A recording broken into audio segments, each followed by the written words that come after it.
I've always been curious about how the world's first stealth fighter was shot down on March 27, 1999. Serbian Lt. Colonel Zoltan Dani was in command when he received intelligence from a spy about an F-11-7's location to make sure he could lock onto the target.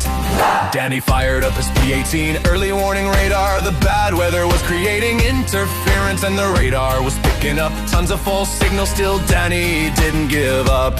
He kept his eyes glued to the radar screen, and after persistent effort he finally confirmed a tiny blip on the display. Dani immediately ordered his crew to lock on, but the radar signal was unstable and the target kept disappearing from the screen. Then at the critical moment the F-11-7 opened its bomb bay doors, which instantly amplified the radar return signal. Dani quickly confirmed the target and gave the order to fire. Two missiles streaked out of the launcher. Seconds later, missile lock alarm suddenly started blaring in the cockpit, and warning lights on the control panel began flashing frantically. The pilot spotted both missiles bursting through the clouds, closing in fast.